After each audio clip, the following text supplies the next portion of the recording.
La semaine dernière, on retrouvait, souvenez-vous, Charlotte Bouteloup en direct du boulevard de la Croisette à Cannes. Aujourd'hui, on retrouve Claude Bulin-Juteau sur Hollywood Boulevard, s'il vous plaît, à Los Angeles. Oui, alors là-bas, les stars ne montent pas les marches, elles se contentent de graver leur nom dans le marbre sur la fameuse promenade des célébrités. Ça a toute une histoire, ça, ce boulevard.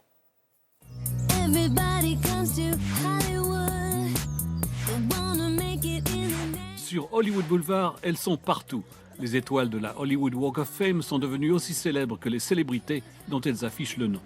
Une tradition qui remonte à 1958, quand la Chambre de commerce décida de rendre hommage aux artistes en leur attribuant une étoile sur les trottoirs du fameux boulevard. Anna Martinez, directrice de la Hollywood Walk of Fame, en connaît bien l'histoire. Sur 4 km de trottoir, on a à l'époque installé 1558 étoiles avec nom et d'autres sans nom pour les remplir plus tard.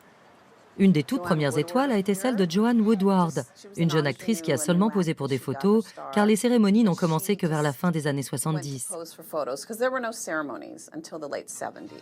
De 1558 noms, on est passé à plus de 2600 aujourd'hui. Et les cérémonies jouent maintenant un rôle important dans la vie d'Hollywood en permettant aux fans de voir leurs idoles de près, en chair et en os. Une des toutes dernières étoiles a été dédiée à Linda Carter. Connue surtout pour avoir joué Wonder Woman à la télévision pendant des années, bien avant Gal Gadot.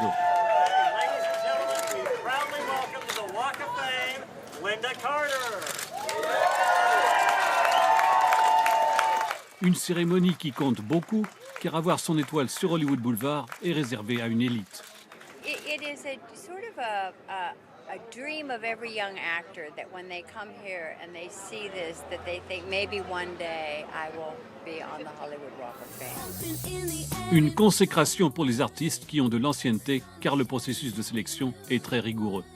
Il y a 5 catégories dans lesquelles on peut être nominé: cinéma, télévision, radio, musique et théâtre.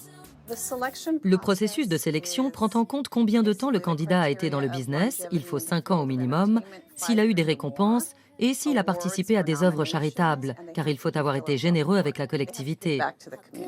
Seulement 24 étoiles sont octroyées chaque année et elles sont permanentes.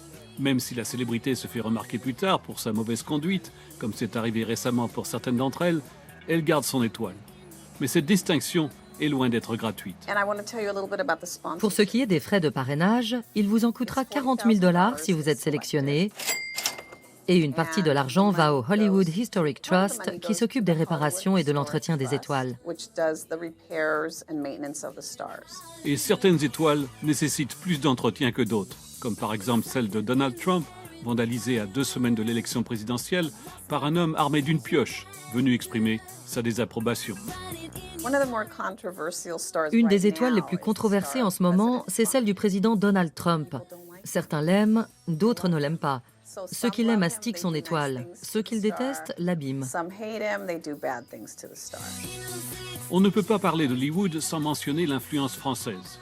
Et nombre de stars témoignent de l'impact qu'ont les Français dans l'industrie de l'entertainment, comme Charles Aznavour, un des derniers en date à avoir eu son étoile. Avec 10 millions de visiteurs chaque année, la Hollywood Walk of Fame reste un des lieux les plus populaires de Los Angeles. Même si parfois les clochards donnent une autre signification au glamour que sont supposées symboliser ces étoiles. Mais chacune d'entre elles raconte une histoire qui renvoie à une légende d'Hollywood.